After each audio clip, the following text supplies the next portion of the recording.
मैं ही इस राज्य का सच हूं, मुझे कोई क्या दिखाएगा। एक समय की बात है। आर्यावर्त नाम का एक विशाल और समृद्ध राज्य था, जहां का राजा वीरेंद्र अपनी शक्ति और विजय के लिए पूरे देश में प्रसिद्ध था। लेकिन उसकी प्रसिद्धि के पीछे एक सच्चाई छुपी थी, एक ऐसी सच्चाई जिसे कोई खुलकर कहने की हिम्मत नहीं करता था। राजा वीरेंद्र एक शक्तिशाली शासक जरूर था, लेकिन वो 7 घातक पापों में डूब चुका था। अहंकार, लालच, क्रोध, ईर्ष्या, मोह, आलस्य और वासना, ये 7 उसके स्वभाव का हिस्सा बन चुके थे और धीरे धीरे उसका राज्य भी उसी अंधेरे में डूबने लगा था। राजमहल के बाहर लोग भूखे थे, लेकिन महल के अंदर सोने की थालियों में भोजन परोसा जाता था। दरबार में न्याय की बातें होती थीं, लेकिन सच्चाई ये थी कि न्याय बिक चुका था और राजा वो इन सब से आंखें मूंदे बैठा था। एक दिन राज्य में एक अजीब साधु आया। उसके चेहरे पर एक गहरी शांति थी, लेकिन उसकी आंखों में कुछ ऐसा था जैसे वो सब जानता हो, जैसे वो राजा के अंदर झांक सकता हो। वो सीधे महल पहुंचा। पहरेदारों ने उसे रोकना चाहा, लेकिन न जाने क्यों वे उसे रोक नहीं पाए, जैसे कोई अदृश्य शक्ति उसे अंदर ले जा रही हो। दरबार में पहुंचकर उसने ऊंची आवाज में कहा, राजा वीरेंद्र, क्या आप सच देखना चाहते हैं? राजा हंस पड़ा। सच? मैं ही इस राज्य का सच हूं, मुझे कोई क्या दिखाएगा? साधु मुस्कुराया। अगर आप सच में इतने ही शक्तिशाली हैं, तो 7 दिनों तक मेरे साथ चलिए और अपने ही जीवन को देखिए। राजा को यह एक खेल लगा, एक चुनौती, और उसने स्वीकार कर लिया। पहले दिन साधु उसे महल के एक गुप्त कक्ष में ले गया।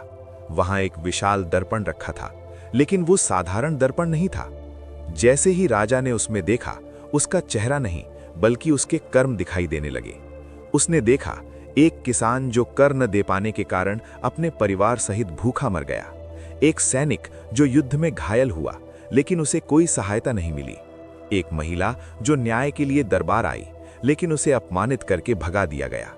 राजा के चेहरे पर पहली बार असहजता आई, लेकिन उसने तुरंत खुद को संभाला। यह सब भ्रम है, साधु ने शांत स्वर में कहा। यह अहंकार है जो तुम्हें सच स्वीकार करने से रोक रहा है। दूसरे दिन साधु ने राजा को साधारण कपड़े पहनाए और उसे महल से बाहर ले गया।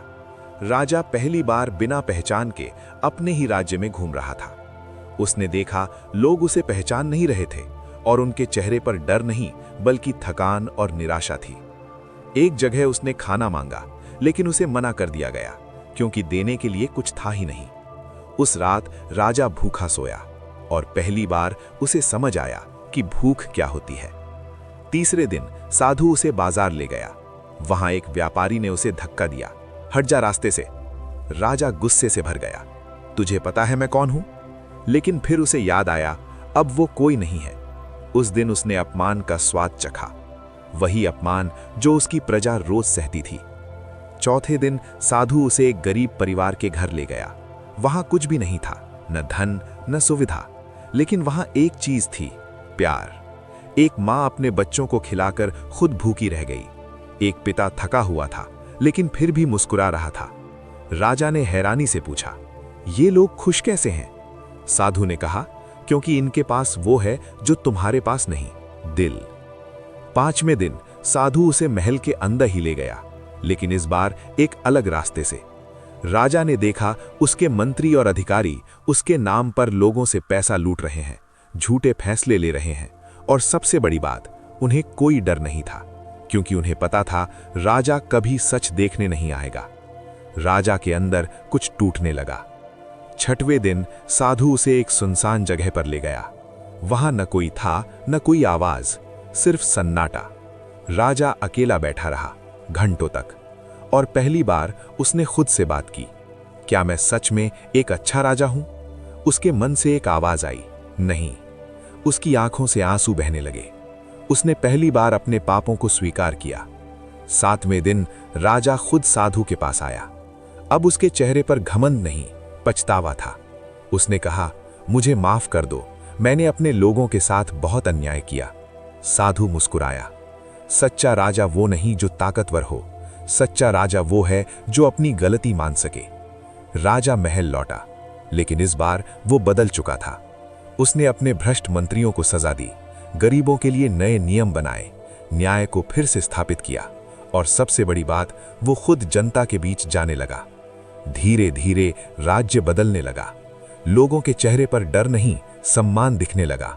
और एक दिन वही राजा जो कभी 7 पापों में डूबा था, एक महान राजा के रूप में जाना जाने लगा, क्योंकि उसने सिर्फ राज्य नहीं, खुद को जीत लिया था।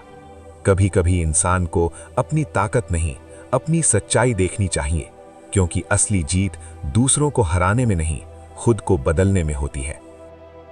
अगर कहानी ने दिल को छुआ हो तो लाइक, फॉलो और शेयर जरूर करें।